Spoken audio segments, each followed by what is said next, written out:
Oui, Boris Tayo, sur la question d'impact que peut avoir cette raffinerie en devenir sur la sous-région et sur le continent de façon globale. Malheureusement que sur ce plateau, c'est vous qui posez les questions. Sinon, ça me plairait bien de vous demander pourquoi c'est pour le cas du Ghana que vous posez la question. Parce qu'en termes de pollution, eh bien, c'est pas vraiment à l'Afrique qu'il faut poser la question. Hein, en matière de pollution. Et celui qui est reconnu comme l'un des plus grands pollueurs refuse de signer la charte qui permet de protéger la planète. Je me retrouve à être le seul écologiste voilà, de cette table. Le plus grand pollueur refuse de signer, mais c'est lui à chaque COP qui promet du financement qu'ils n'en ont pas.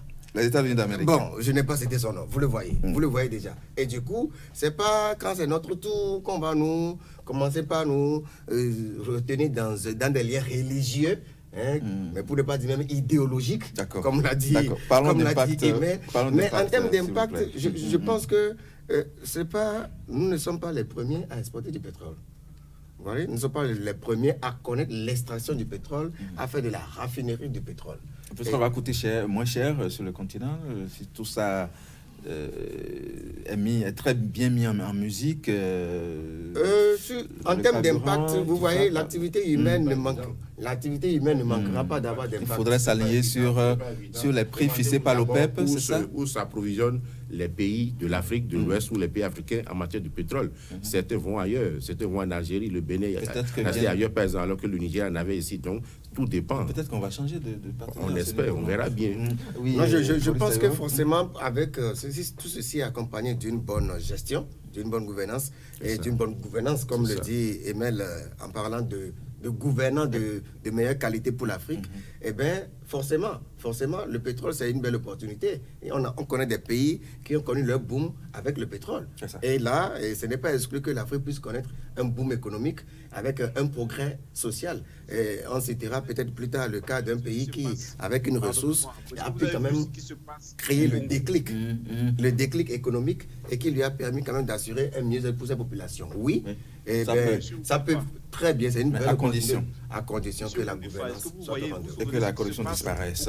Emmanuel Maïga, voilà, justement. Oui, allez-y. Je dis, par exemple, vous voyez ce qui se passe au Congo avec Total. Vous avez entendu tout ce qu'on a eu. Par exemple, les jeunes femmes qui naissent avec des enfants complètement déformés et plein d'autres choses. Ça, vous n'en parlez pas. Et pourtant, ils sont là, ils font de la raffinerie et ils polluent.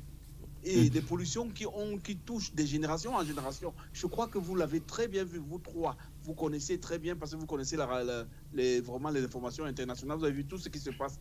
Et pourquoi, quand c'est un pays africain qui va maintenant, par exemple, arriver à exploiter une raffinerie, pourquoi vous ressortez ce débat de la Parce que c'est terrible.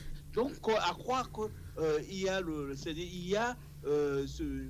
une des choses réservées à une certaine qualité de la race, et puis quand il s'agit de l'Afrique, on n'a pas le droit de le faire, c'est ça? Moi, je dirais les États-Unis, je n'ai pas peur d'eux. Les États-Unis ont déjà, montré plusieurs fois leur incapacité à respecter les décisions des COP. Alors, il n'y a pas que, même la Chine d'ailleurs. Alors, pourquoi est-ce que nous resterons de côté? Donc, nous sommes des hommes comme les autres. Si je le dis, pas de manière défensive, je le dis vraiment de manière fièrement. Je suis fier d'être noir, mais qu'il faut arrêter de croire qu'à chaque fois qu'il faut c'est contre nous. Non.